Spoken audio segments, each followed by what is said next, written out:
j'espère que vous allez bien. Ah, ça commence mal. Allez. Hello, j'espère que vous allez bien. Je vous retrouve, nous sommes mercredi.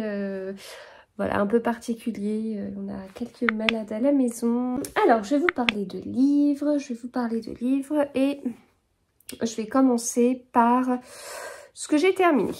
J'ai terminé celui-ci, Le secret de Briar's Hall, qui est le 4e tome d'une enquête de Loveday et Ryder de Faith Martin.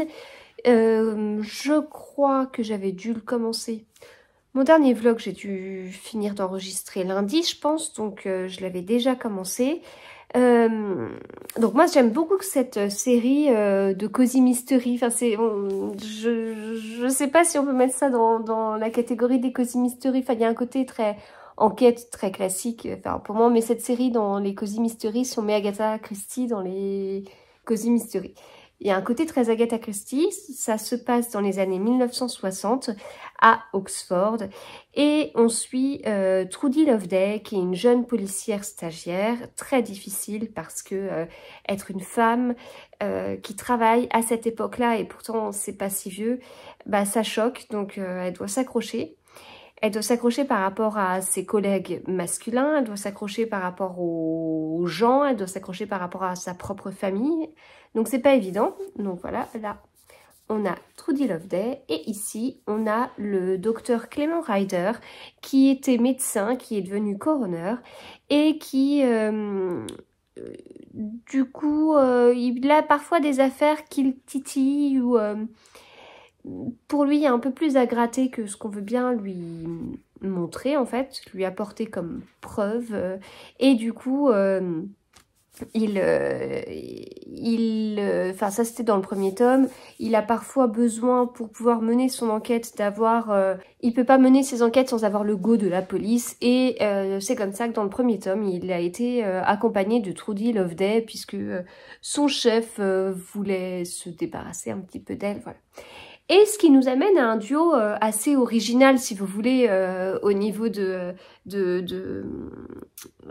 l'aspect des critères sociodémos de nos deux personnes. On est un peu sur l'opposé, mais ça fonctionne énormément. Il y a un lien très paternel, en fait, et j'aime beaucoup... du coup, le docteur Ryder essaye vraiment de faire monter en compétence en fait cette jeune policière qui a le côté foufou de la jeunesse, donc qui peut avoir tendance à courir un peu partout, voilà, et qui est très curieuse, qui a vraiment de très bonnes qualités intellectuelles, etc. Et puis, bah lui, il a l'expérience lui a permis d'être davantage posé, mais il a la même curiosité intellectuelle et son expérience l'a aidé quand même à lui donner des billes pour résoudre des choses plus facilement ou sentir un peu ce qui peut se passer et tout. Et il attend avec amusement que Trudy Loveday arrive à ces mêmes conclusions. Voilà, avec toujours ce regard hyper bienveillant en fait. Et il y a beaucoup de bienveillance dans les deux côtés. Enfin, il y a beaucoup de bienveillance et un côté très paternel du Dr Ryder envers Trudy Loveday. Et puis Trudy Loveday, elle a beaucoup de respect en fait pour le Dr Ryder et quand elle sait qu'il contacte son chef parce qu'il est sur une affaire, elle sait que c'est elle qui va y aller parce que son chef ne supporte pas le Dr Ryder et elle est super contente de pouvoir s'attaquer à une affaire encore une fois, voilà. Donc voilà, des 4 que j'ai lus pour l'instant, du coup le 5e va bientôt sortir, c'est mon préféré. C'est vraiment celui que j'ai préféré. Je trouve que cette série est vraiment caractérisée par le côté on entre tout de suite dans l'histoire. Et ça l'a fait encore plus que le premier où c'était déjà très très impressionnant. Il y a vraiment ouais, ce côté tout de suite on est pris dans l'histoire. Je sais pas comment elle fait, c'est extra, enfin c'est tout de suite immersif en fait, donc voilà. C'est pas des livres qui sont très épais, hein, on est sur du moins de 300 pages. J'adore ce format, je dois répéter tout ce que je vous ai dit au précédent vlog, mais j'adore ce format, j'adore les couvertures. Alors les 3 premiers sont sortis en poche. Je préfère les couvertures des grands formats. Et puis j'aime la police de caractère utilisée, j'aime le papier un peu jauni, j'aime... Voilà, je trouve que quand j'ouvre un livre de ce format-là dans la série... eh bien, une enquête de Loveday Rider, j'ouvre le livre et tout de suite, je suis dans l'histoire en fait. Enfin voilà, je suis dans l'histoire, on me dit prologue, Oxford, Angleterre, le 1er avril 1961. Je suis dedans, le papier il est jauni, je vous dis, cette police de caractère qui change un peu, voilà. Très immersif. Donc je l'ai terminé et j'ai vraiment beaucoup aimé. Alors... Ensuite, je vais passer à mon livre audio en cours. C'est toujours Entre ciel et loup de Lorraine Fouchet que j'ai ici chez Livre de Poche et qui est dédicacé puisque je l'avais vu à la Garenne-Colombe et je ne sais toujours plus le nom du salon. Mais vous remarquerez que je me rappelle ce coup-ci du nom de la ville. Voilà. Alors, j'en suis à la moitié. Alors, c'est mon livre audio. Je vous avais expliqué que dans ce livre audio, il y avait 4 lecteurs parce qu'on suivait 4 personnages. Erreur. Au moment où j'enregistre, mon vlog n'est pas encore sorti. Enfin, il est sorti seulement pour les personnes qui ont souscrit à l'abonnement sur ma chaîne, puisque je leur mets en exclusivité, du coup, les vidéos 48 heures avant la sortie officielle. Voilà, et j'en profite pour remercier les personnes qui souscrivent aux abonnements sur ma chaîne, parce que ça me touche beaucoup, et voilà, c'est un soutien super sympa. Donc, je me suis trompée dans ce que je vous ai dit dans ce vlog qui n'est pas encore sorti. Donc, j'ai pas encore eu de commentaires de gens qui me disaient « Mais tu t'es trompée », voilà. Ça va arriver, je le sais. Mais voilà, je rectifie mon erreur avant d'avoir tout ça. Donc, je disais qu'il y avait 4 personnages dans ce livre, qu'on suivait 4 personnages. C'est faux, c'est faux. On suit beaucoup plus de personnages que ça. Et parfois même des personnages très secondaires, en fait, on les suit quand même. Et malgré tout, il y a quand même que 4 lecteurs qui vont éventuellement changer leur voix, etc. Et quand on suit un personnage, on le suit avec le narrateur le narrateur à la première personne. Et moi, vous savez à quel point j'adore ça, je trouve ça hyper immersif, donc c'est très dynamique parce qu'on suit beaucoup de personnages. Après, on peut suivre des fois Joe, on peut le suivre sur 4-5 pages quand même. Bon, c'est pas énorme, mais ça fait beaucoup par rapport à ce qu'on va suivre les autres personnages. Donc on alterne de personnages. Au niveau de la lecture audio, on change de voix, on change et on se met à la place de quelqu'un. Alors, c'est pas forcément une même scène vue par 2 personnes différentes. Chaque scène n'est pas totalement recouverte par tous les personnages qu'il y a. Mais il y a quand même un bon suivi, globalement il y a un bon suivi. Donc si on ne suit pas exactement la scène, on peut suivre en tout cas après coup ce qu'un autre personnage a interprété de cette scène qu'il a vue ou de ce qu'un autre personnage a pu lui dire. Et ça, vous savez aussi que c'est quelque chose que j'aime beaucoup, les liens entre les personnages, entre la communication, l'interprétation, enfin c'est des choses qu'on rencontre dans la vraie vie. Nous, on est nous-mêmes à notre place, on pense des choses quand on voit quelque chose, on interprète, etc. On interprète parfois à tort. Ça m'est d'ailleurs encore arrivé ce matin par rapport à un truc au travail. J'ai mal interprété et du coup, bah voilà, derrière, j'ai une réaction et je vais parler en fonction de ce que j'ai interprété et je l'ai pas bien interprété.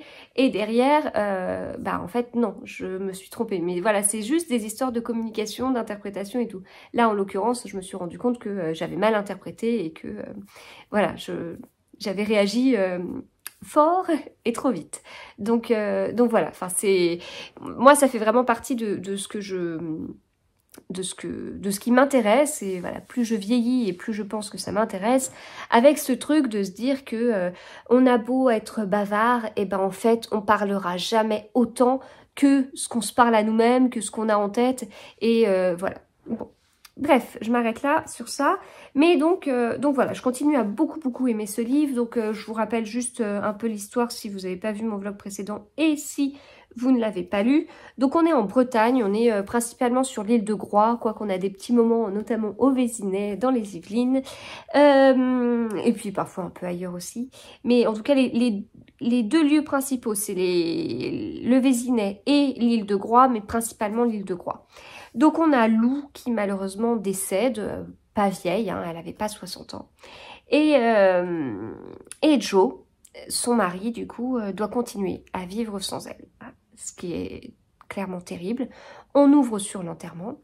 Joe et Lou ont 2 enfants, une fille et un garçon, et ils ont 2 petites filles du même père, leur fils, mais pas de la même mère. Voilà, donc ça veut dire histoire, enfin famille avec des choses pas très simples parce que bah, les petites filles en fait elles ont quasiment le même âge et c'est un peu conflictuel avec la mère et la femme du fils, avec l'ensemble de la famille, etc., etc. Mais là c'est pareil, elle a des réactions qui voilà, mais en fait, il y a un donné dans le livre, on la suit elle-même. Alors, c'est pas tout de suite, mais on la suit. Et on comprend et on se dit, ah oui, d'accord. Ah ouais, en fait, elle réagit comme ça.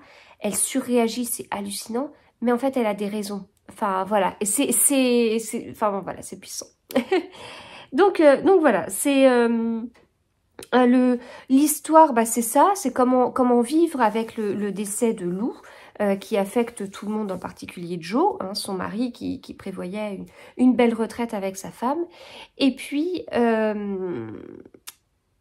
bah en fait, Lou, elle avait un côté, elle avait beaucoup d'humour et elle aimait bien faire des petites blagues et des petits trucs. Et en fait, elle lui a laissé une mission qui est celle de bien s'occuper de sa famille. Je vous donne pas plus de détails que ça va un peu plus loin, mais voilà. Donc du coup, bah, Joe a à cœur de bien réussir sa mission. Voilà, c'est ce que Lou lui a confié. Voilà, les personnages s'adressent régulièrement à Lou, c'est le cas de Joe, c'est le cas de Pomme, l'une de ses petites filles. Alors je suis toujours surprise par ce prénom Pomme, voilà, autant au niveau des noms de fruits, Prune, voilà, c'est d'ailleurs Prune, c'est un prénom que j'aime vraiment beaucoup. Pomme, je suis pas encore habituée, donc ça me fait bizarre et je suis quelqu'un qui utilise malheureusement beaucoup cette expression quand je me trompe. Mince, quelle pomme, voilà. Donc, enfin, surtout, c'est le côté livre audio qui me fait bizarre parce que je vous dis, j'ai tendance à utiliser ce nom de fruit pour autre chose. Autre chose qu'un nom de fruit, autre chose qu'un prénom. Voilà. Donc c'est surtout Joe et Pomme qu'on suit le plus et qui vont le plus se confier à Lou. On suit un petit peu Lou qui va voir ce qui se passe en fait et qui va dire ce qu'elle oui, qui voit ce qui se passe et qui va dire oh, non mais Joe, tu vas pas dans la bonne direction, c'est pas ce que j'ai voulu dire. Enfin voilà, on voit ce qu'elle pense en fait et donc c'est assez original. Je m'attendais à ce que ce soit beaucoup plus léger.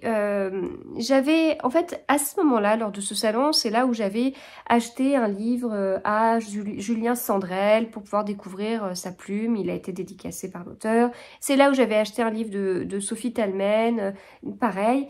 Et puis, voilà. Là, je suis... donc, j'ai écouté le Julien Sandrel, j'ai écouté le Sophie Talmen, je suis en train d'écouter Lorraine Fouchet et je m'attendais pas à cette... je m'attendais pas à ça. Le Julien Sandrel, je l'ai énormément aimé. J'ai été totalement dans l'histoire et en plus le livre audio s'est terminé par une interview de l'auteur, comme ça a été le cas avec Romain Puertolas quand j'ai écouté il y a pas longtemps l'extraordinaire voyage du fakir qui était resté dans une armoire Ikea là.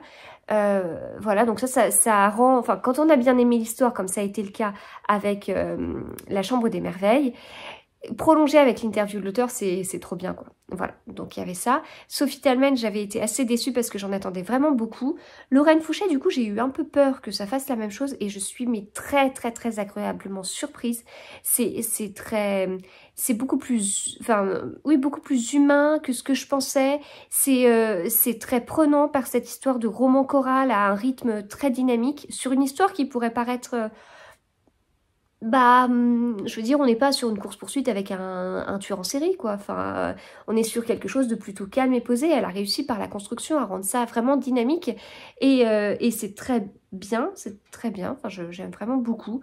Et voilà, pour moi, ça le fait totalement. C'est une très belle découverte. Enfin, je vous en parle en paraissant surprise. Enfin, j'espère que je paraisse surprise parce que c'est tout à fait ce que je ressens. Je suis agréablement surprise et je veux pas m'arrêter là. Et et ouais, voilà, je suis très contente. Je suis très contente, c'est très bien. Voilà.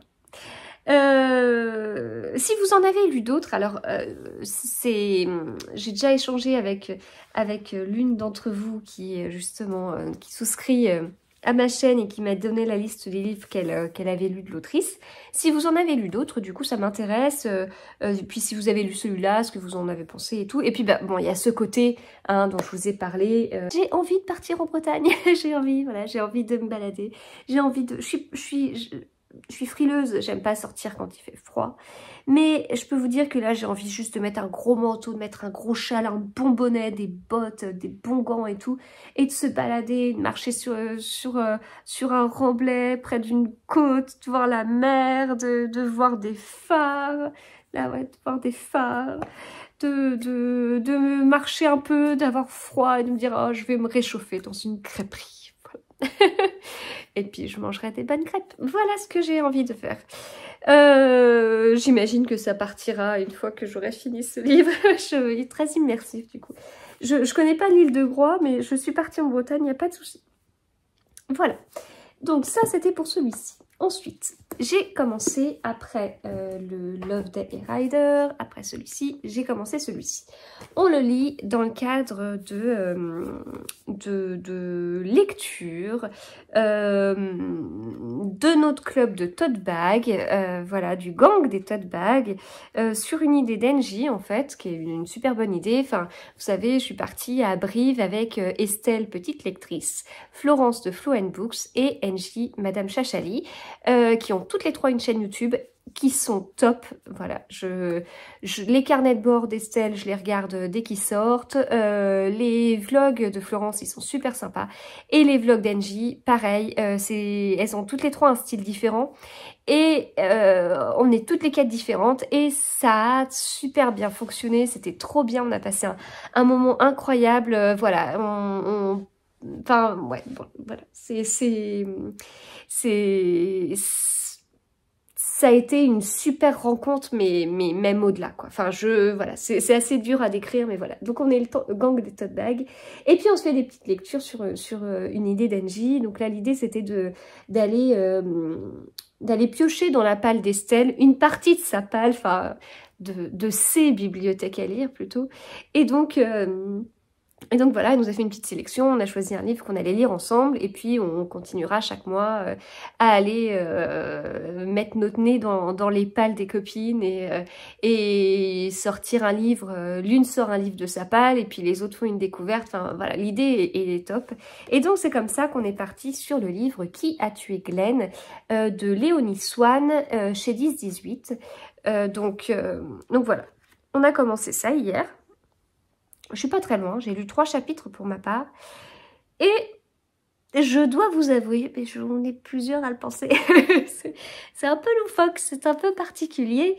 En fait, c'est très bizarre puisqu'on a le berger qui est George Glenn, qui a été retrouvé assassiné. Et alors, vous allez me dire, ok, d'accord, on part sur une enquête. Ouais, mais en fait... l'enquête est menée par des moutons. Voilà, c'est là où on avait une belle ligne droite là, tracée. Ouais, ok, enquête. Et là, ça a dévié, quoi. Bah, voilà. Donc voilà, ce sont des moutons qui mènent l'enquête. Donc on suit les moutons. Donc c'est loufoque et ça part loin parce que au niveau, c'est des moutons, bah ils comprennent pas grand chose, ils se baladent en troupeau. Et derrière, il y a beaucoup de jeux de mots autour de tout ce qui est mouton. Enfin voilà, ils comprennent les humains. Donc à un moment donné, un humain peut dire ah oui ça c'est un peu sa brebis. Donc eux ils prennent ça au pied de la lettre. Enfin voilà, il y a ce style d'humour et il y a un côté, enfin l'autrice est vraiment dans son truc et le premier chapitre j'ai eu du mal en fait, le deuxième chapitre j'ai davantage accroché, le troisième chapitre j'ai eu du mal, voilà, c'est particulier, c'est assez particulier et c'est un peu mou globalement, c'est un peu mou parce que tout est dans l'humour, faut juste qu'on accroche quoi, enfin donc voilà. Du coup comme j'avais un peu de mal et que je traînais un peu, et bien j'ai commencé Meurtre et tarte au citron meringuée. Alors j'ai hésité, j'allais sortir un thriller d'Albin Michel. Puis je me suis dit, bah non, je vais prendre plutôt un Cozy Mystery parce qu'il y en a qu'il faudrait que j'avance. Je me suis dit, tiens, je vais lire le livre, le premier tome d'une enquête des Sœurs Bonté. Et je me suis dit, ouais, mais en même temps, ce serait bien que je finisse des séries de Cozy Mystery, enfin en tout cas que je sois à jour. Et voilà, j'arrive à celui-ci que j'ai commencé, tout juste commencé. Et c'est trop bien, voilà. Je suis très contente de retrouver Anna Svensson. Ça se fait tout seul, c'est trop agréable. Enfin, voilà. C'est les Cozy Mystery. Il y a le côté vraiment, on rentre chez soi, on se met en pyjama, on met nos chaussons, on est bien. Et voilà, on est chez soi. Il n'y a pas de mouton qui mène l'enquête et ça le fait. J'ai pas envie d'abandonner pour l'instant. On va se concerter avec les copines, mais elles sont plus loin que moi. Là, moi, je suis quand même qu'à la page 68. Il faudrait déjà que je les rattrape un peu plus. Donc, je pense que du style, je vais me faire 2 chapitres de ça, un chapitre de ça, et voilà. Un peu comme quand j'étais étudiante. Quand j'étais étudiante,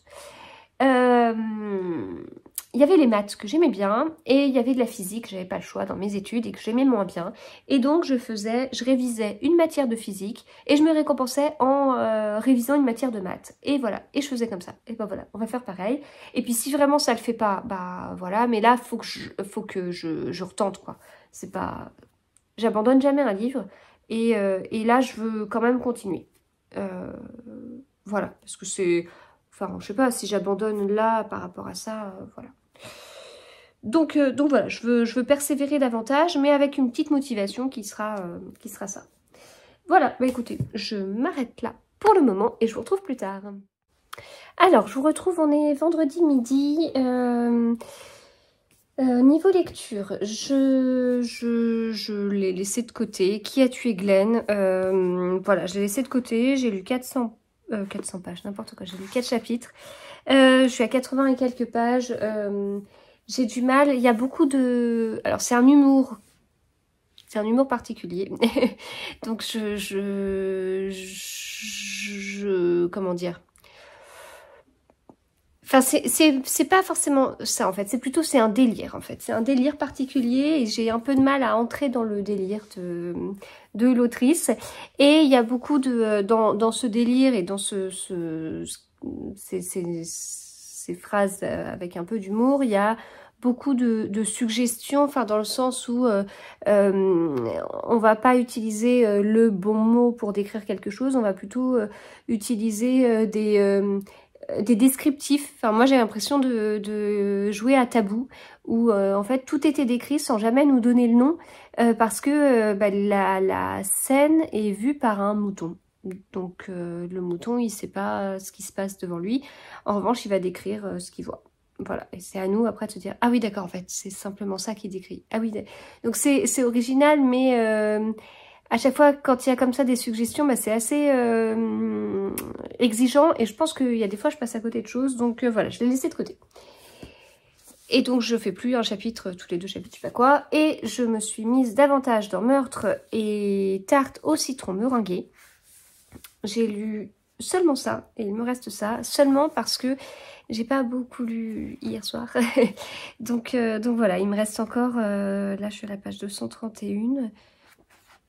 Ouais, c'est ça, je suis à la page 231, il me reste quasiment 200 à lire et j'aurais bien voulu le finir ce soir, mais ça va pas être possible, je lis pas 200 pages une journée où je travaille, donc voilà. Mais en tout cas, je suis toujours bien dedans, ça se lit vraiment bien, voilà, ça se lit vraiment bien, c'était très agréable pour moi de retrouver Anna Svensson et à la limite, j'avais souvenir que alors peut-être mauvais souvenir, mais il me semblait que les meurtres précédents arrivaient plus tôt dans les histoires, alors que là, ça arrive pas tout de suite.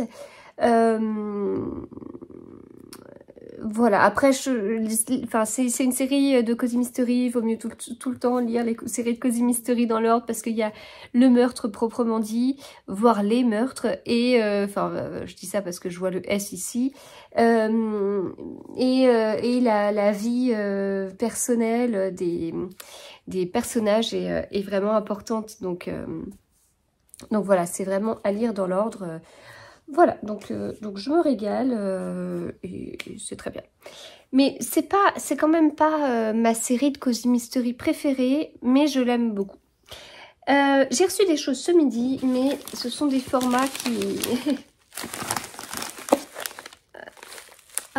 me font dire que je pense pas que ce soit pour moi. Alors moi j'attendais des livres, mais j'attends des livres depuis 3 semaines qui je pense ne vont pas arriver. Donc ce sont des services presse et je suis assez embêtée parce que c'est même dans le cadre de partenariat et tout. Mais je suis pas convaincue qu'on va me les renvoyer en plus, donc c'est bizarre. J'attends sans attendre. Et puis comme il y a vraiment des livres que je voulais lire, je pense que je vais les acheter. Donc enfin bon. Alors, je suis toujours pas douée pour ouvrir les enveloppes. Alors, ou je suis pas douée pour ouvrir les enveloppes, ou les enveloppes ont changé et sont beaucoup plus difficiles à ouvrir. Et je pencherai pour cette solution, bien évidemment. Alors, un paquet de Larousse. Ah, mais c'est trop bien! Alors, dans ce paquet de chez Larousse, il y a un... Enfin, c'est moi qui ai choisi, donc je vous explique ce qu'il y avait. Il y a un cahier. Alors, c'est pas un cahier de vacances, c'est plutôt les cahiers d'activités. Enfin, oui, c'est des exercices en lien avec un niveau scolaire, enfin une classe, mais c'est pas dans le sens cahier de vacances, c'est plutôt mon grand cahier pour réussir au CP dans la collection Une saison au zoo. Donc j'ai pris ça pour ma dernière. Bon, elle est en grande section, mais on va regarder ça ensemble. De toute façon, elle est très intéressée par la lecture, l'écriture et tout. Donc voilà. Et j'ai également reçu ce livre, donc mes premières lectures avec Une saison au zoo, La tortue étoilée, et c'est un CP niveau 2. Donc ça va peut-être pas être évident encore pour elle, mais voilà un peu le style à l'intérieur. Et puis pour mon fils, on a reçu ça, donc toujours dans la collection Une saison au zoo, c'est à partir de 8 ans. SOS Animaux en danger, Bianca a disparu ici et Pour une corne magique ici. Donc ce sont des enquêtes. Alors, comment ça se présente? Ça se présente comme des livres, des histoires. Donc d'abord, on a une partie Mieux connaître pour mieux protéger. Bienvenue au zoo avec un plan du zoo.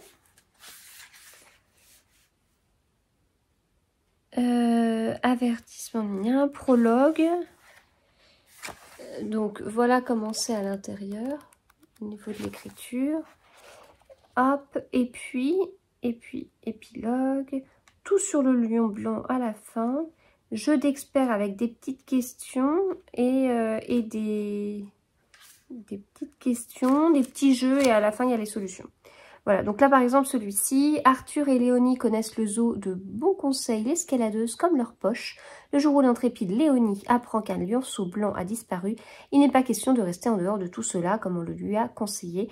Elle décide de le retrouver et entraîne Arthur dans une enquête qui leur réserve bien des surprises et des rebondissements.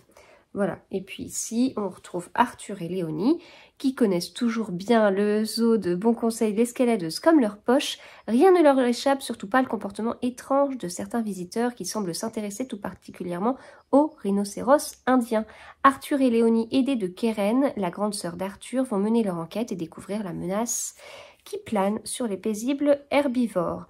Voilà, donc bon, nous, Une saison au zoo, c'est une émission qu'on aime beaucoup à la maison.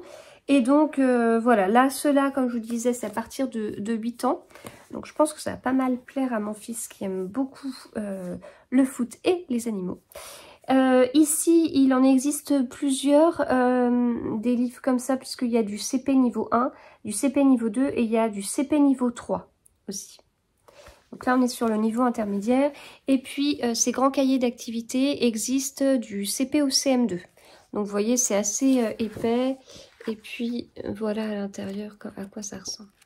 Nous, à la maison, ce style de cahier a toujours beaucoup de succès, tout comme les cahiers de vacances.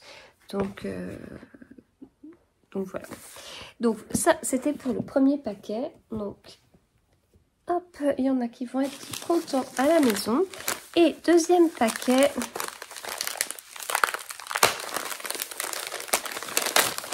Je pense savoir ce que c'est. Mais si c'est ça, ça veut dire qu'après des soucis avec la poste. Ah, le rêve de Mademoiselle Papillon chez Robert Laffont. C'est Mademoiselle Papillon, c'est un livre d'Alia Cardin et ici on est sur une version jeunesse. Je suis très très contente de l'avoir reçu parce que je sais qu'Alia a essayé de m'envoyer plusieurs fois son premier livre jeunesse. Je ne sais pas pour quelle raison je ne le recevais pas. Ça fait partie des mystères, n'est-ce pas? Là, ça commence à faire beaucoup quand même. Ça commence à faire beaucoup de livres qu'on essaye de m'envoyer et que je ne reçois pas. Et je suis très contente d'avoir reçu celui-ci.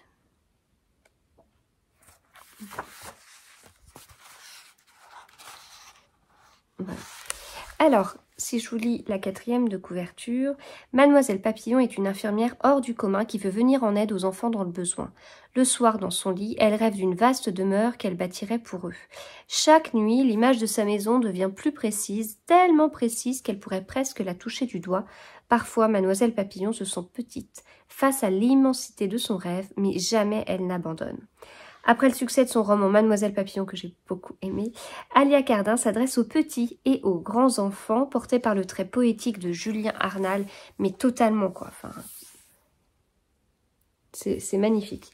Cet album rend hommage à une femme exceptionnelle, encore trop méconnue, dont le projet débuté en 1920 a permis de recueillir des milliers d'enfants, un livre magique et lumineux pour apprendre à croire en ses rêves. Les illustrations, c'est vraiment... J'aime beaucoup, vraiment, vraiment beaucoup. Voilà, je suis contente de l'avoir reçu. Eh bien, écoutez, du coup, je vais m'arrêter là pour aujourd'hui. Pas pour ce vlog, mais pour aujourd'hui. Je vous retrouve du coup plus tard. Ah si, juste un dernier truc. Je voulais vous remercier parce qu'en fait, mon précédent vlog est sorti hier. Et je vous remercie pour les nombreux commentaires que vous avez déjà pu me laisser et pour le nombre de mugs que j'ai emballés hier soir et ce matin avant de commencer ma journée. Voilà, enfin merci pour vos commandes, ça me touche vraiment beaucoup, donc voilà. Voilà, je ferme la parenthèse et je vous retrouve très vite.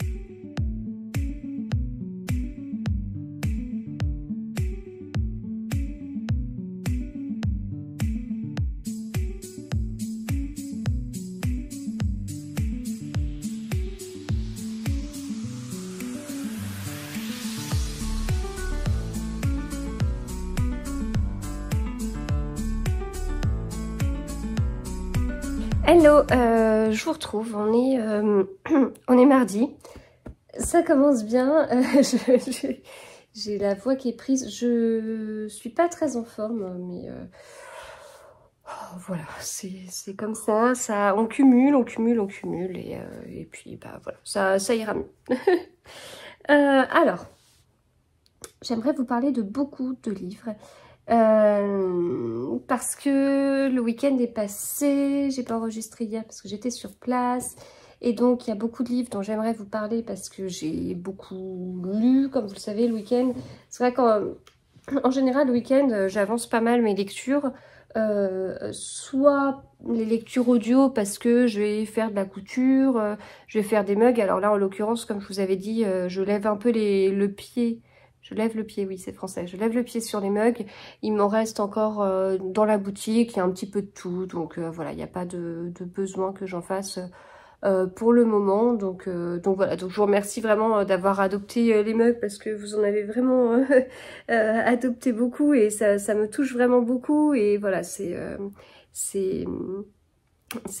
enfin moi vous savez que j'aime bien tout ce qui est do it yourself et du coup la customisation de mugs me plaît énormément. Donc mais là je freine mes envies parce que voilà, faut que ce soit raisonnable et que je me retrouve pas avec une boutique archi pleine et qu'il me reste 50 000 mugs sur les mains.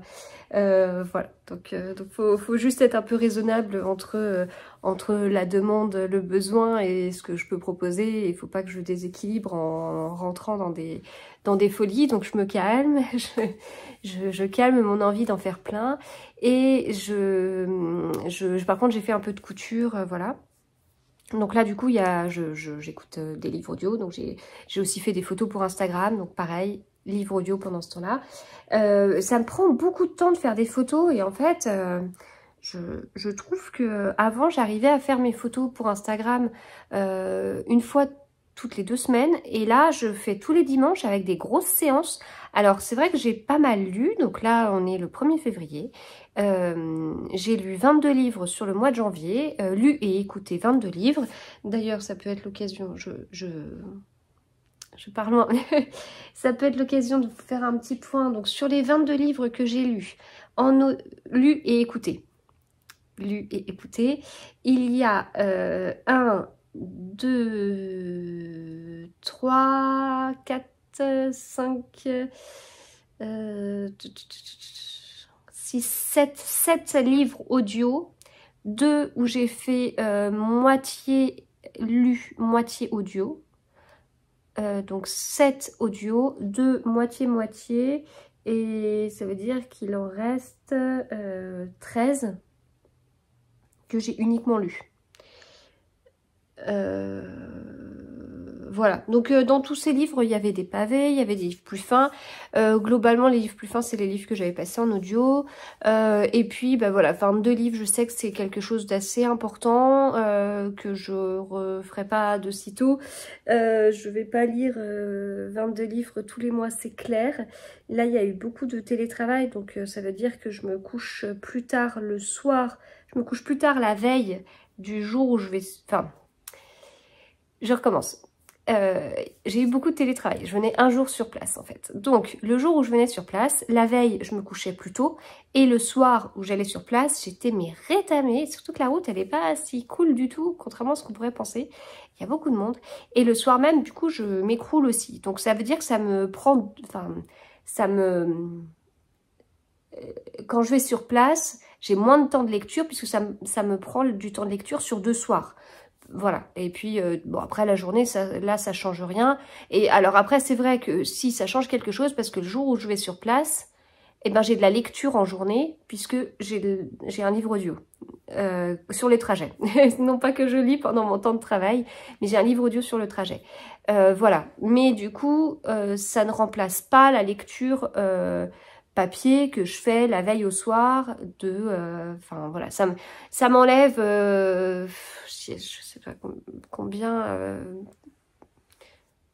3 à 4 heures de lecture quand je vais un jour sur place. Voilà. Donc quand je retournerai encore plus sur place, vous imaginez le temps de lecture que j'aurai en moins. Donc ça explique aussi comment je suis arrivée à ce nombre de livres sur le mois de janvier.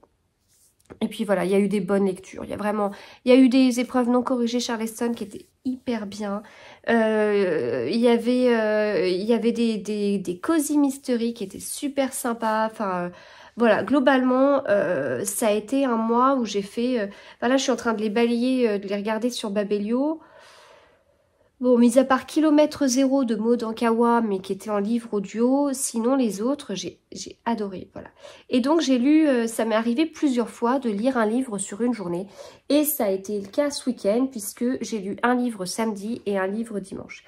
Alors, je vous avoue qu'en ce moment, j'ai envie J'ai envie de sortir de chez moi un petit peu plus les week-ends, voilà, j'ai envie de faire des choses. Mais c'est un peu compliqué, parce que ça fait plusieurs semaines qu'on enchaîne, où on n'est pas bien à tour de rôle. Et voilà, donc ça gâche une sortie en famille, enfin ça gâche, ça empêche de faire une sortie en famille. Donc moins on la fait et plus j'ai envie de la faire. Donc je pose une nouvelle option sur ce week-end. J'espère que ce week-end on pourra se faire une sortie en famille. Voilà. Et je dis ça tout en ayant très très mal à la gorge et en ayant un gros coup de fatigue. Nous verrons bien. Alors, donc, du coup, si on revient à ce que je vous disais avant de vous parler de tout ça, j'ai donc pas mal lu ce week-end, donc c'est pour ça que j'ai pas mal de choses à vous dire. Alors, il faudrait que j'arrive à raccrocher avec les livres dont je vous parlais. Ah mais mince, celui-là je l'ai enlevé, mais je vous en ai pas parlé. Ouais, alors je l'ai pas à côté de moi, mais j'ai terminé Meurtre et tarte au citron meringué. Qui est donc le 4e tome des enquêtes d'Anna Svensson de Johan Fluck. J'ai beaucoup aimé, donc j'ai pas enchaîné les tomes, hein. J'avais lu le premier et le deuxième de façon assez proche, puis le 3 et 4, quand le 3 et 4 étaient sortis, j'avais lu le 3 rapidement, et j'ai laissé passer un peu de temps avant la sortie du 4, et le 5 va sortir dans pas si longtemps que ça.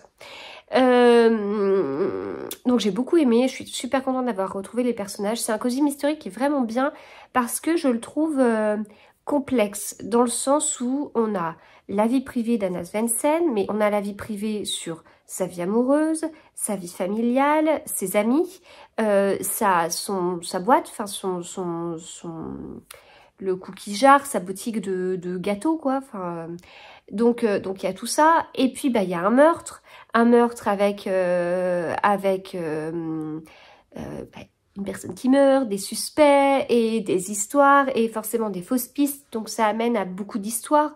Est-ce que c'est plutôt de la jalousie et donc machin et machin pourrait être impacté? Est-ce que c'est plutôt une histoire comme ça? Et donc voilà, et donc on voit pas mal de personnages et pas mal de liens entre les personnages et voilà. Donc j'ai vraiment enfin c'est dans ce sens-là où je dis complexe, donc c'est assez positif, c'est que on n'est pas sur un cosy mystery où l'histoire est plate et ça a été écrit à la va-vite et voilà, pas du tout. Donc ça j'aime bien. Voilà, donc très bon tome que j'ai vraiment beaucoup aimé. Ensuite, côté livre papier, j'ai lu celui-ci samedi, qui est donc La mort n'est pas une fin d'Agatha Christie, que je lis dans le cadre du challenge Read Christie 2022, organisé par le compte officiel d'Agatha Christie. Et cette année, ils ont décidé de nous faire partir en voyage et donc d'accompagner Agatha dans ses différents voyages. Et sur le mois de janvier, le thème était inspiré par les voyages d'Agatha. Alors, ce livre est très particulier et en fait, c'est l'un des premiers livres que j'avais. Donc, vous savez, les Agatha Christie, je les ai en plusieurs éditions. Je les ai en édition vintage. Donc, ce que j'appelle vintage, ce sont des éditions principalement du Club des Masques que j'avais acheté d'occasion il y a un petit paquet d'années.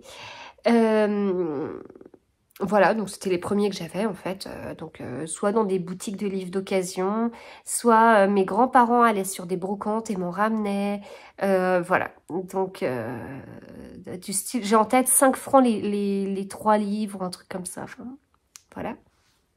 Et donc j'avais La mort n'est pas une fin en édition vintage et il m'a jamais trop tenté, donc je l'ai jamais lu. Ensuite, quand j'ai fait, vous savez, il y a 11 ans, il y a 10 ans et 11 mois, il y a 10 ans et 11 mois, je faisais ma première menace d'accouchement prématuré et donc j'étais alitée. À l'époque, il y avait sur TMC les midis, je crois pas que ce soit encore le cas, la série Poirot. Et moi j'étais déjà totalement fan d'Agatha Christie, et donc je m'étais dit, mais tiens, je vais me faire tous les Agatha Christie dans l'ordre. Donc je m'autorisais, enfin, quand j'avais passé, je sais plus, peut-être 6 mois et demi, 7 mois de grossesse, je m'autorisais à m'asseoir 1 heure dans la journée et me mettre devant l'ordi. Et c'est à ce moment-là que j'en avais profité pour faire un fichier Excel avec tous les Agatha Christie dans l'ordre de parution. Et puis je voulais les lire dans l'ordre, et donc l'idée c'était de les lire dans l'ordre, de regarder la série Poirot. J'avais donc au final j'avais même acheté les DVD pour pouvoir bien suivre. Donc j'achetais les saisons dans le désordre, mais j'avais acheté la saison où il y avait la mystérieuse affaire de Styles qui est le premier, etc. Et donc l'objectif c'était ça, et vous savez en parallèle je lisais l'autobiographie d'Agatha Christie avant que je n'accroche plus à cette autobiographie.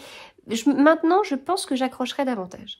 Et donc voilà, j'avais ce truc-là, c'était mon projet d'alitement.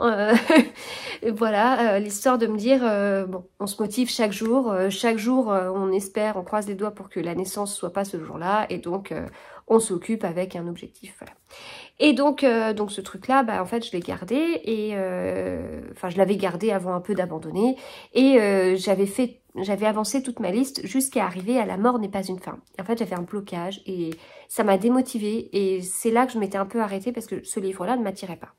Voilà, et donc après, vous savez, j'ai recommencé à lire tous les Agatha Christie depuis juillet 2019, quand Livre de Poche a sorti les nouvelles couvertures, caractérisées par ces petits triangles, Agatha Christie écrit en majuscule comme ça, et donc ils ont lancé un challenge, et c'est là où j'y ai été, enfin voilà. Et donc j'ai recommencé à lire tous les Agatha Christie, pas forcément dans l'ordre, en suivant les différents challenges de chacun, les miens, parce que j'en avais organisé un sur l'année 2020, et voilà. Donc là, bah écoutez, La mort n'est pas une fin, vu le thème, si je le casais pas cette année, franchement, c'est que je faisais preuve de très mauvaise volonté. Pourquoi cette Agatha Christie ne m'attirait pas? En fait, j'adore Agatha Christie, vous le savez, j'aime vraiment beaucoup cette autrice, j'aime la femme qu'elle était, j'aime le côté femme qui se laisse pas faire. Alors quand je dis ça, je pense au fait que ce soit la première femme à avoir fait du surf debout, etc. Donc voilà, enfin il y avait un côté comme ça, pas froid aux yeux, productive, voilà, enfin bon, il y a voilà, donc j'aime la femme. Après, et puis j'aime les personnages qu'elle a créés, notamment Hercule Poirot, enfin qui représente pour moi voilà, le summum enfin, moi qui suis matheuse, un personnage principal comme Hercule Poirot, enfin, qui est d'une rigueur, voilà, enfin, pour moi, c'est juste génial, quoi, qui aime que, alors, je veux pas dire que tout est ordonné, parce que vous verriez à côté de moi, c'est complètement le bazar, mais en tout cas, méthodique, organisé, enfin, voilà, j'aime ça. Alors, bien sûr, on se moque un peu de lui, mais moi je l'aime bien, voilà, j'aime bien les qualités qu'il a. Alors ouais, il est un peu prétentieux, etc. Mais c'est un personnage, quoi, voilà, c'est vraiment, il marque, en fait. On peut pas passer à côté de ce personnage-là. Et donc voilà, j'apprécie tout ça, les ambiances qu'elle met. Moi, ce que j'adore, c'est vraiment le côté, elle a créé un côté très classique dans les romans policiers, avec cette impression de huis clos. Même si en réalité c'est pas forcément un meurtre dans une maison fermée, etc. Mais malgré tout, on se retrouve toujours avec un nombre de suspects défini. On se retrouve pas, enfin voilà, c'est pas la vraie vie entre guillemets, où on a l'impression que je sais pas, je sais pas, ça me donnerait l'impression que la liste des suspects serait plus vaste, ou voilà, là on sait qu'on a un nombre de suspects définis, on nous les présente au début, etc. Enfin, et puis à la fin, Hercule Poirot réunit tout le monde dans une grande salle à manger, on se dit mince, ils sont tous confortablement installés, il déroule son raisonnement, il déroule les pistes, parfois les fausses pistes, etc. et comment il arrive au dénouement, etc. Voilà, enfin, c'est très classique. Alors tous les Agatha Christie ne sont pas comme ça, mais c'est très classique, et j'aime vraiment beaucoup. Et après, elle nous met une grosse claque sur le dénouement. Elle nous met, en fait, elle baisse notre garde, en fait, parce qu'elle nous met dans ce schéma un peu pépère, un peu... Et puis après, elle dit, c'est bon, vous êtes bien installé. Ah, vous pensez que c'est la personne habituelle, et paf. Et ben en fait, pas du tout. Et elle change, enfin, et la fin est surprenante. Donc voilà. Et le côté archéologie, c'est pas mon truc. Voilà. l'Égypte ancienne, etc. C'est pas mon truc. Donc elle, forcément, ça l'a intéressée. Elle a été mariée à un archéologue. Elle a fait beaucoup de voyages en lien avec ça. Et moi, c'est pas mon truc. Donc, quand j'ai su que le thème de cette année, c'était les voyages, je vais pas vous dire que j'ai sauté au plafond. Voilà, c'est pas ce que j'aime. Mais en même temps, ça fait partie des Agatha Christie qui me restent à lire. Donc, il y en a plein qui font partie de tous ces thèmes-là. Et donc... donc il faut y aller, quoi. Enfin, moi, je veux lire tous les Agatha Christie, donc voilà. Donc c'est l'occasion. Et donc c'est l'occasion de lire La mort n'est pas une fin. La mort n'est pas une fin se passe en Égypte ancienne. Voilà, je laisse aux gens qui n'étaient pas au courant le temps de digérer cette info, c'est fou. Voilà, ça se passe en Égypte ancienne, donc j'étais pas attirée par ça parce que c'est pas mon truc, parce que j'avais peur de rien comprendre, parce que j'avais peur qu'il y ait 50 000 divinités, etc., etc. et tout. La version que j'ai, je n'ai pas été regarder sur les autres éditions que j'ai en France Loisirs et en Vintage, mais moi j'ai beaucoup de notes de bas de page. Je vous dis ça et j'en trouve pas. Hop, voilà par exemple. Et donc, ça permet d'aider, je trouve, à bien situer et tout ça. Les personnages, alors, on est en Égypte ancienne, donc on ne peut pas le louper. C'est très immersif et tout. Sauf que c'est une enquête une enquête classique d'Agatha Christie, quoi. C'est le nombre de personnages est bien fini. C'est un meurtre dans une famille, voilà. Puis il y a le côté, c'est toujours, on se pose toujours la question d'héritage, de machin, etc. Enfin voilà. Donc en fait, au final, c'est quand même très très classique. Les personnages, comme d'habitude, ils nous sont présentés au début, sauf que là, elle a pris des noms de personnages qui auraient pu être des noms de personnages d'Égypte ancienne, ce qui fait que je les repérais beaucoup mieux et j'ai beaucoup mieux imprimé les personnages que dans d'autres livres. Le personnage principal s'appelle... alors, il y a Imhotep. Le personnage principal s'appelle Renizenb. Renizenb, je sais pas comment on dit. Il y a Satipi, il y a Kate, Teti, Nofret, Kameni. Donc voilà, tous ces noms, je les imprimais beaucoup mieux, en fait. Et voilà, donc très bien. Je vais pas vous dire que c'est un thriller, on est dans un roman policier, mais il y a, enfin, j'allais dire il y a de l'action, c'est rythmé. Voilà, je peux pas vous dire par quoi, je peux pas vous dire, je veux pas vous dévoiler ça, vous enlever cette surprise. Ça m'a fait penser à un autre Agatha Christie qui, pour le coup, pour moi, est plus un thriller qu'un roman policier. Donc si vous me suivez, vous voyez duquel je veux parler, mais il y avait, c'était rythmé quoi. Enfin, et tout ça dans un livre de 220 et quelques pages. Donc je l'ai lu samedi, samedi après-midi, puis samedi soir. Enfin, voilà, ça se lit bien. Et encore, j'alternais samedi avec mon livre audio parce que j'étais sur un tricot qui parfois demandait un rang sur 4, il y avait un point compliqué, j'arrivais pas à le faire en lisant, donc un rang sur 4, je passais à mon livre audio, les 3 autres rangs, je passais à mon livre papier, etc. Ce qui est très appréciable, c'est qu'il y a un petit mot d'Agatha Christie qui s'adresse au professeur Glanville et qui lui explique « Cher Stephen, c'est vous qui m'avez d'entrée de jeu suggéré l'idée d'un roman policier dont l'action se déroulerait dans l'Égypte ancienne. Et sans votre aide et vos encouragements, ce livre n'aurait jamais vu le jour. » Voilà, donc elle continue comme ça dans ce petit courrier. Ensuite, il y a une note de l'auteur, mais de l'autrice, qui nous prévient, en fait, elle nous dit 2-3 choses. Elle nous dit, voilà, je vous préviens, dans les textes d'Égypte ancienne, quand on dit amoureux, on peut dire frère et sœur. Donc vous étonnez pas, j'ai essayé de faire la même chose, en gros. Je vous dis, je dis avec mes mots ce qu'elle a écrit. Et puis elle a découpé ça par période, mais elle explique comment était le calendrier, différent du nôtre. Et donc là, elle parle de période d'inondation, qui va de fin juillet à fin novembre, et d'hiver, de fin novembre à fin mars, et d'été, de fin mars à fin juillet. Voilà, et donc ça permet, enfin, j'aime bien cette partie-là. Et ensuite, il y a même une postface, mais on ne sait pas de qui. On ne sait pas de qui, c'est pas signé à la fin. Donc on ne sait pas de qui, où on nous dit justement 2-3 choses sur sur justement Stephen Glanville dont on a la petite lettre au début, et puis Agatha Christie, voilà. Donc on nous explique un peu le pourquoi du comment avec des petits extraits, son autobiographie et tout. Donc c'est hyper sympa d'être aussi bien accompagné sur un livre surprenant. Donc ce que j'en retiens, c'est que ce livre, ça fait 20 ans que je dois le lire et ça fait 20 ans qu'il m'attire pas, et je vous l'avais pas dit hein, parce que je sais que vous êtes nombreux à avoir suivi ma liste.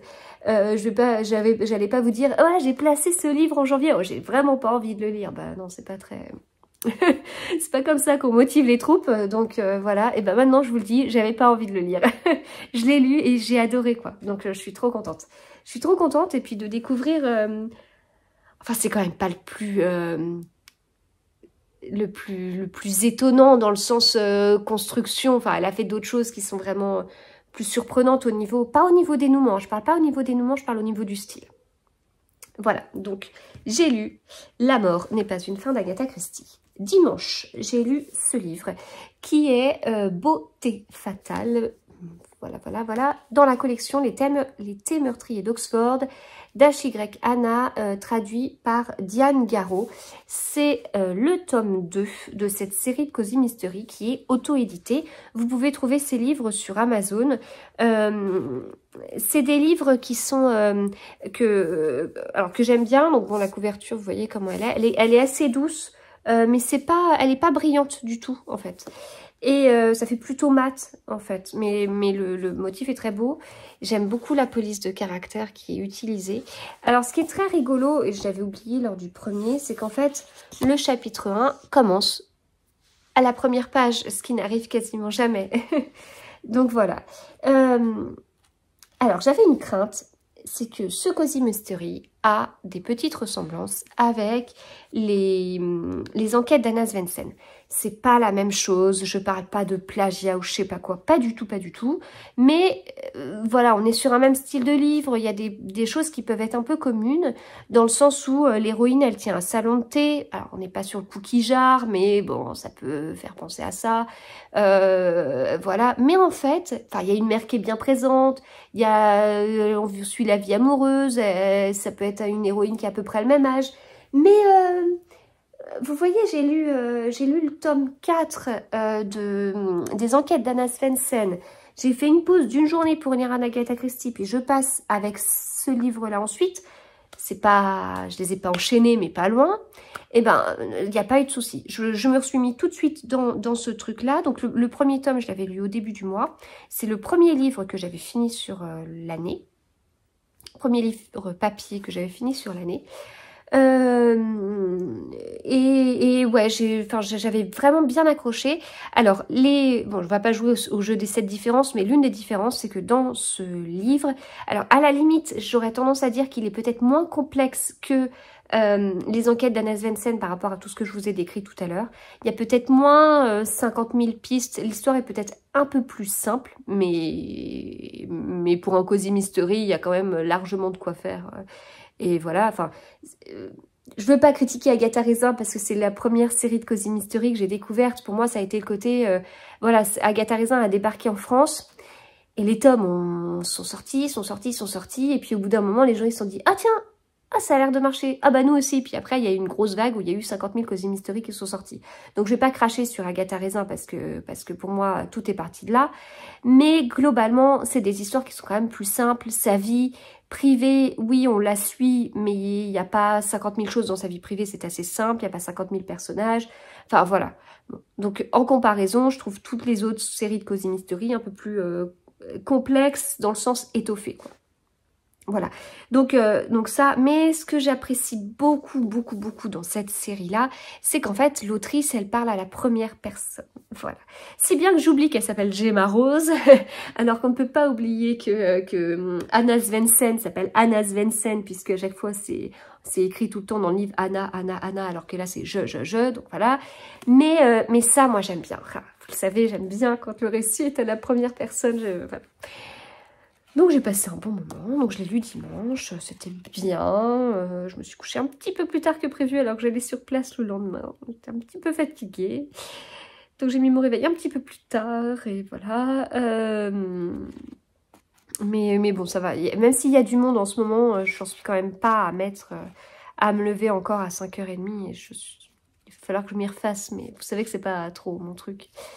Je suis pas une lève-tard, mais 5h30, c'est pas mon truc. Voilà, donc bien, je vous le conseille, vraiment c'est l'auto-édition, c'était pas forcément, enfin j'y allais pas gaiement, dans le sens où, bon, des petites appréhensions à se dire mince, ce livre n'est pas encore édité, il y a peut-être une raison, il n'a peut-être pas plu et tout, mais là, j'en avais vachement entendu parler sur les réseaux sociaux de cette série avant moi-même de la découvrir, mais je comprends totalement. C'est une série qui mériterait d'être beaucoup plus connue que ce qu'elle est, et voilà, vraiment, bah rien à dire quoi, c'est du très bon Cozy Mystery. Voilà, donc ça je vous en ai parlé. Maintenant que je vous ai parlé de mes livres lus papier, je vous parle de mes livres audio papier. Non, de mes livres audio lus. Ouais, maintenant que je vous ai parlé de mes livres lus papier, je vous parle de mes livres lus audio. C'est plus ça que je voulais dire. Je l'ai terminé, samedi matin? Non, dimanche matin. J'ai terminé dimanche matin. Ah, j'étais triste, j'étais triste de l'avoir fini.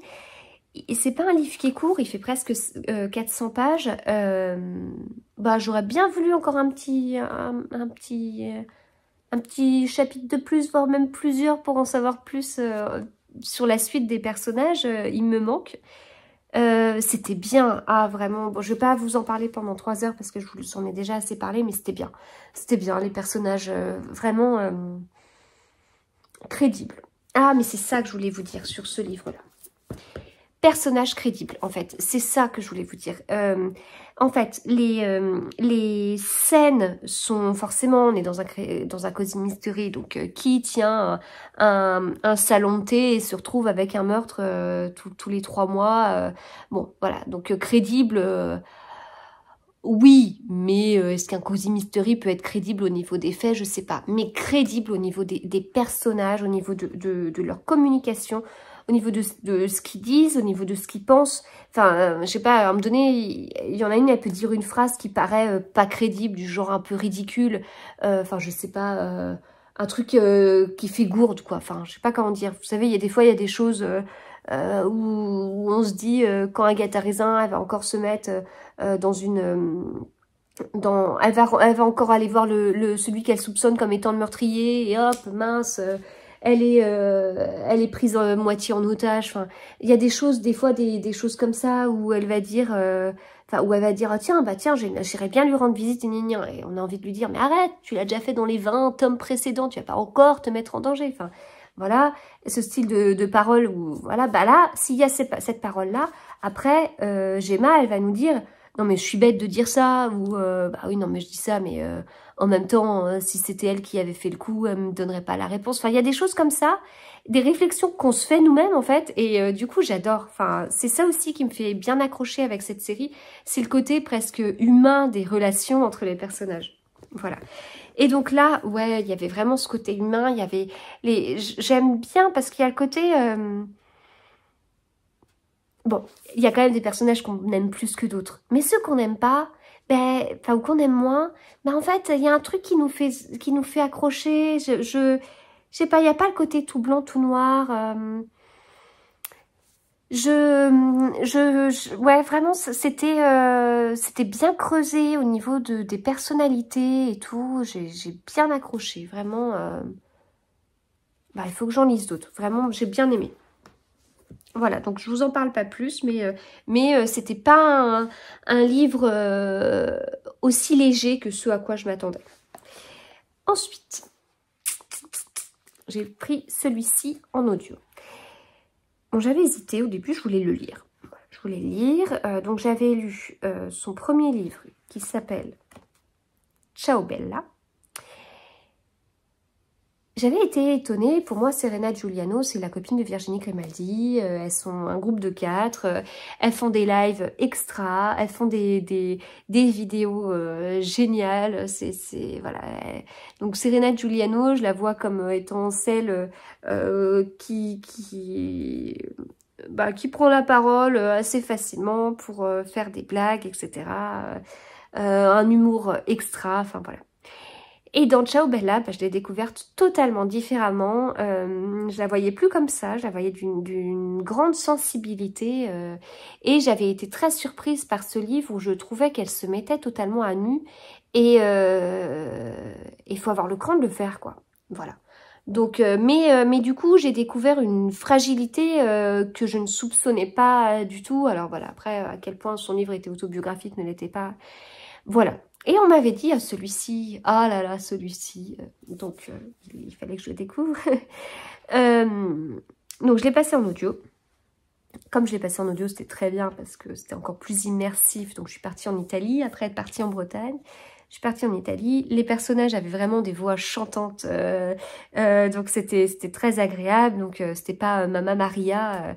Et l'autre personnage ne s'appelait pas Sofia. Non, c'était dit de façon beaucoup plus chantante. Je ne vous le referai pas, ne parlant pas très bien l'italien. Mais voilà, c'était génial. On s'attache au personnage. Maria, c'était assez drôle. Ça permet de découvrir une culture avec des codes assez différents. Quelques critiques de la France, mais sur le trait de l'humour. Donc c'est assez rigolo parce que j'ai mangé des pâtes et je voyais pas les pâtes de la même façon parce que moi, je ne les fais pas al dente. Et je me dis, oh là là là là, qu'est-ce que je me serais pris avec les personnages s'ils avaient su. Puis mes spaghettis, je les coupe. Voilà. Donc ça, c'était assez rigolo. Bon, je vous parle des sujets légers, mais globalement, il y avait des sujets beaucoup plus graves que ça, notamment autour des migrants. C'est un livre court, il fait 230 pages. Donc j'ai tendance à dire que j'ai bien aimé dans le sens où l'Italie était très présente et ça j'aime beaucoup, c'est un pays que j'aime vraiment beaucoup. Immersif parce qu'on n'était pas dans une grande ville, on n'était pas à Florence à voir de grandes œuvres, etc. Non, c'était un petit village italien, donc c'était très intéressant. Après, très sensible. D'ailleurs, il y a des références à Benoît du Cherche-Midi que je trouvais très rigolote. Donc on sent qu'il y avait un côté autobiographique. Il y a deux personnages principaux. Il y a Sofia qui est traductrice, jeune traductrice, qui habitait en France et qui venait d'un village italien et elle est repartie dans son village italien, très attachée du coup à ça.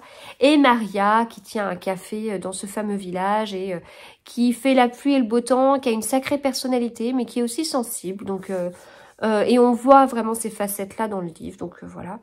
Donc voilà, j'ai bien aimé, mais c'est quand même pas le style de livre que je préfère. Voilà. De toute façon, cette année, je m'étais dit que je voulais lire un maximum de policiers et thrillers parce que c'est ce que j'aime. Et globalement, dans mon bilan du mois de janvier, on y est, donc c'est cool. Mais voilà. Mais bien. Bien, mais pas ce que je préfère. J'ai pas de livre audio en cours, je l'ai terminé hier soir, j'en ai pas commencé d'autres. J'hésite entre les lettres de Rose de Clarisse Sabar et le 29e tome d'Agatha Raisin, ce qui me permettrait d'être à jour. Je me suis fait un petit onglet dans mon fichier Excel de lecture où j'ai mon planning de lecture, les pages que je lis chaque jour. J'ai un onglet sur les lectrices Charleston pour savoir où est-ce que j'en suis entre les épreuves non corrigées. Est-ce que je les ai lues, pas lues? Est-ce que je les ai chroniquées? Enfin, est-ce que j'ai envoyé ma chronique à Charleston, etc. Et puis j'ai ajouté un onglet avec les séries que je suis. Alors pour l'instant, j'ai fait que les séries de Cozy Mystery, mais je me demande si je vais pas faire les séries tout court. Et donc, par exemple, Agatha Raisin, je me suis noté que j'étais... je vais vous montrer, parce qu'en fait, c'est ridicule. Je me dis, je ne veux pas vous montrer, mais je vais vous en parler. Ça n'a pas de sens de faire ça comme ça. Je me fais mal moi-même. Alors, voilà. Donc, c'est basique, hein, vous voyez. J'ai mis Agatha Raisin, il y a 29 tomes de sortie. J'ai mis 2 petites cases à la place du 30 et du 31 pour dire que les 2 prochains tomes sortiront le 25 mai. Et donc ça me permet de suivre. Donc Son espionne royale, il me manque 2 tomes. Et le 3e tome qu'il me manquera sort le 28 avril. Les détectives du Yorkshire, il me manque 3 tomes. Une enquête de Loveday Rider, je suis à jour jusqu'au prochain qui va pas tarder à sortir. Les enquêtes d'Anna Svensson, je suis à jour jusqu'au 10 février quand le 5e sortira. Les enquêtes de Lady Rose, il me manque 3. L'été meurtrier d'Oxford, donc là je peux mettre que je suis à jour et le prochain sort le 15 avril. Hamish Macbeth, il y en a 14, il y en a 12 et 2 qui sortiront fin mars. J'ai pas commencé la série. J'ai pas commencé la série Prudence, Poirot, Enquête que j'ai dans ma palle. Il y a 2 tomes, je les ai mais je les ai pas commencés. Une enquête des Sœurs Brontë, j'ai le 1er tome mais j'ai pas encore commencé. Les Sœurs Mitford Enquête, j'ai le 1er tome, j'ai pas encore commencé. Je me demande si je ne vais pas transformer ça en série au global et j'ajouterai les 7 sœurs, la Villa aux étoffes, etc. Voilà. Pour ça, j'ai encore trop de choses à vous dire. Je ne vais pas aller jusqu'au bout. J'ouvrirai un nouveau vlog avec la suite et notamment mes achats. Je finis juste avec celui-ci qui est mon nouvel en cours. Oh, je parle comme en tricot. En tricot, on parle d'encours tricot. C'est mon nouveau livre en cours, on va dire ça comme ça. Mon nouveau livre en cours. La clinique, il faut que j'arrête, hein. Ça va pas cette fin de vlog. J'ai la gorge en feu, je dis n'importe quoi. La clinique du crime, les enquêtes de Roderick Alleyn de Ngayo Marsh chez l'Archipoche. Voilà, j'ai réussi. Cette année, je suis partenaire Archipoche. Oh, d'ailleurs, je vous ai pas dit, il y a un autre truc. Je suis jury Audiolib. Je suis trop contente. Voilà. Donc, je vous le dis là parce que les annonces seront ce soir, je crois. Donc, voilà. Je suis jury Audiolib. Trop bien. Je suis trop contente. C'est génial. J'ai 10 livres audio à écouter dans l'année, là. Enfin, jusqu'au mois de juin. C'est trop bien. Je suis super contente. Enfin, il y en a un que j'ai déjà lu, mais je l'écouterai du coup pour avoir l'avis parce que c'est audio. Donc il y a l'histoire de l'auteur, mais il y a aussi les talents du comédien. Donc c'est trop bien. Voilà. Bon. Donc, sinon, je suis partenaire Archipoche cette année. Et donc, j'ai choisi dans leur catalogue ce livre-là. C'est un tome 3. Alors, j'ai mis hier soir une story en disant « C'est mon livre en cours, je commence celui-là. » Et j'ai eu plein de messages. Oh, trop bien. Comment étaient les 2 premiers? Je ne les ai pas lus. Voilà, je ne les ai pas lus. Je devais les recevoir. Mais a priori, il y a eu un problème avec la poste puisqu'ils sont partis il y a 2 semaines et je ne les ai jamais reçus. Je pense pas qu'ils me seront renvoyés. Donc, je me suis un peu renseignée. J'ai cru comprendre que ce tome pouvait se lire sans avoir lu les précédents. Ok.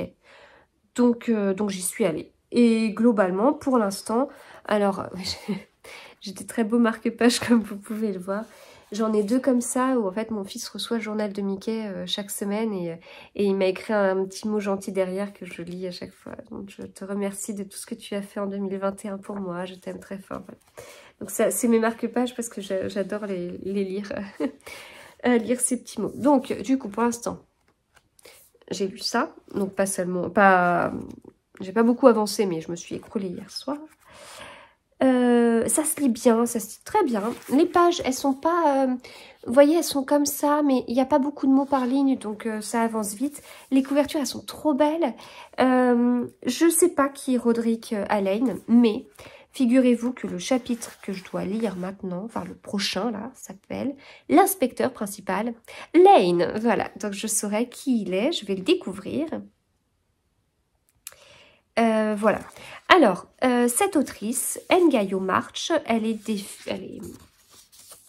y a un petit truc là dans le petit rabat de la couverture qui nous dit que c'est la pionnière du Cozy Mystery. Elle est née en Nouvelle-Zélande. Donc j'espère que ça comptera bien sur Livre Addict comme étant un auteur de Nouvelle-Zélande. Et donc c'est écrit que dès le milieu des années 1930, elle est la grande rivale d'Agatha Christie et la première romancière à avoir l'un de ses titres tiré à plus d'1 million d'exemplaires. Elle a rédigé au fil de 5 décennies 32 romans policiers qui mettent en scène Roderick Alleyn, inspecteur de Scotland Yard, et son acolyte, le journaliste Nigel Bathgate, lauréate de nombreux prix. Elle a reçu en 1978 le Grand Master Award, décerné par la Mystery Writers of America pour l'ensemble de son œuvre. Un théâtre porte aujourd'hui son nom à Christchurch. Voilà. Donc voilà, alors je vous avoue que quand j'ai vu tout ça, bah, j'avais hâte de lire, sinon j'aurais pas choisi, je voulais savoir, je voulais en savoir un peu plus, je voulais découvrir et tout. Mais autant de compliments, je dis est-ce que je... Enfin, c'est la grande rivale de mon autrice préférée est-ce que je ne trahis pas mon autrice préférée? Et puis j'ai commencé avec quelques a priori. Et en fait, ça le fait, quoi. Mais dès les 2 pages, on est déjà dedans. Voilà. Donc là, c'est un livre qui a été publié pour la première fois en 1935. Voilà, donc là, on suit Sir Derek O'Callaghan, ministre de l'Intérieur ultra-conservateur. En fait, il a mal au ventre, il a mal au ventre, il a mal au ventre. Ah, ça fait penser un peu à une crise d'appendicite, puis il attend, puis il se fait opérer un peu au dernier moment. Et ensuite, il meurt. Sauf qu'en fait, ministre de l'Intérieur... il y a un côté politique très prononcé. D'ailleurs, le premier chapitre est vraiment autour de la politique. Et le truc, c'est que il s'avère que il est peut-être pas mort naturellement, en fait. Et que au final, il y a des choses un peu bizarres parce qu'il n'était pas forcément copain avec tous ceux qui l'ont opéré. Donc, en fait, si vous voulez, on me dit c'est la grande rivale d'Agatha Christie. Je me dis, ah ouais, d'accord, donc je vais retrouver le schéma que j'aime bien, mais chez quelqu'un d'autre. Donc, ça m'ennuie parce que c'est pas Agatha Christie. Mais en fait, non, pas du tout. On part sur un côté très politique, alors qu'Agatha Christie, c'est pas trop le cas. Il y a quelques exceptions, quelques nouvelles. Avec Hercule Poirot, il y a avec des côtés un peu espionnage. Il y a la série Tommy et Tuppence Beresford. Mais je trouve que c'est pas prononcé à ce point. Et puis là, on est sur une opération. Enfin, c'est assez original, je trouve, une opération d'appendicite à cette période. Donc, c'est pas le style de choses que je lis souvent dans des livres écrits en 1935 et comment ça se passait. Donc voilà, c'est assez... c'est pas mal, et puis c'est Sir Derek O'Callaghan, et je trouve qu'il y a un côté chic aussi, enfin voilà. Voilà, et ben du coup j'ai fini ce que j'avais à vous dire dans ce vlog. J'ai beaucoup parlé, je vous ai présenté pas mal de livres. J'espère que ça vous a donné quelques idées. Si vous en avez lu certains, n'hésitez pas à me dire ce que vous en avez pensé. Notamment, voilà, vos avis sur Serena Giuliano, sur Lorraine Fouché, mais on en a déjà un peu parlé au dernier vlog. Les Cozy Mystery, Agatha Christie, voilà, tout ça. Et puis, moi, je vous retrouve très très vite. À bientôt.